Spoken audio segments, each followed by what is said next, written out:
नमस्कार, मैं हूं चंचल रावत और आप देख रहे हैं न्यूज़ 18 का digital platform. Iran, America, Israel उससे बड़ी खबर आ रही है। ईरान के सुप्रीम लीडर चुने जाने के 10 दिन बाद भी अमेरिका को मोस्तफा खामनेई का कोई सुराग नहीं मिल पाया है, जिसको लेकर ट्रंप पूरी तरह बौखला गए हैं। वहीं अमेरिका ईरान के नए सुप्रीम लीडर को खोजने में लगा हुआ है। अमेरिकी खुफिया एजेंसियों ने भी मोस्तफा खामनेई के लिए इनाम के दाव की चाल चल दी है।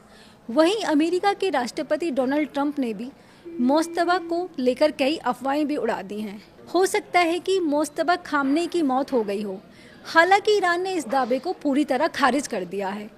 ईरान के विदेश मंत्री अब्बास अरागची का कहना है कि मोस्तफा खामनेई पूरी तरह स्वस्थ हैं और देश और जंग के जुड़े बड़े फैसले ले रहे हैं। आपको बता दें कि मोस्तफा खामनेई को 6 मार्च को ईरान का नया सुप्रीम लीडर चुना गया था। हालांकि 8 मार्च को इसकी जानकारी लोगों को दी गई थी। ईरान की गार्जियन काउंसिलिंग ने उन्हें इस पद पर चुना था, लेकिन सुप्रीम लीडर बनने के बाद से मोस्तफा खामनेई अब तक कहीं भी सार्वजनिक रूप से नजर नहीं आए हैं। इसी बीच इजराइल की सेना ने भी मोस्तफा को लेकर बड़ा दावा किया है।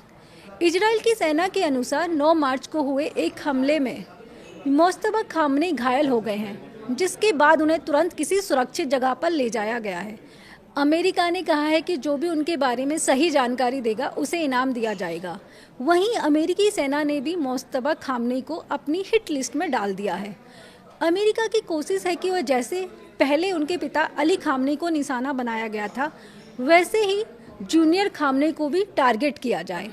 अब सवाल यह है कि आखिर जूनियर खामनेई का पता क्यों नहीं चल पा रहा है। इसके पीछे 2 बड़े कारण बताए जा रहे हैं। पहला कारण यह है कि मोस्तफा खामनेई के बारे में बहुत कम जानकारी सामने आई है।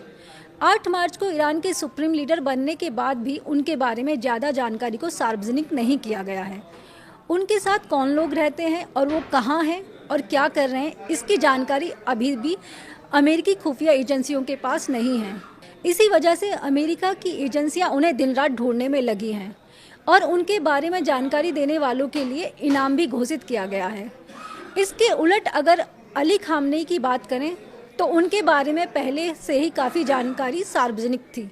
यह भी कहा जाता है कि हमले के बाद भी वह बंकर में नहीं गए थे, इसीलिए अली खामनेई पर आसानी से अमेरिका और इजराइल ने हमला किया था। वहीं दूसरा दावा कुवैत के एक अखबार की रिपोर्ट में किया गया है। कुवैती अखबार अल जरीदा के अनुसार ईरान के सुप्रीम लीडर को गंभीर चोटें लगी हैं, जिसके बाद उनके पैर और टांग की सर्जरी के लिए खुद पुतिन ने उनको मॉस्को आने को कहा था। मॉस्को में उन्हें पुतिन के घर के पास के ही एक निजी अस्पताल में रखा गया है।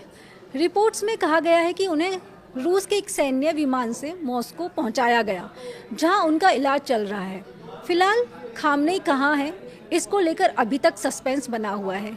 अमेरिका, इजराइल और दुनिया की कई खुफिया एजेंसियां उनकी तलाश में जुटी हैं, जबकि ईरान का कहना है कि खामनेई पूरी तरह सुरक्षित हैं और ईरान के ही अंदर हैं।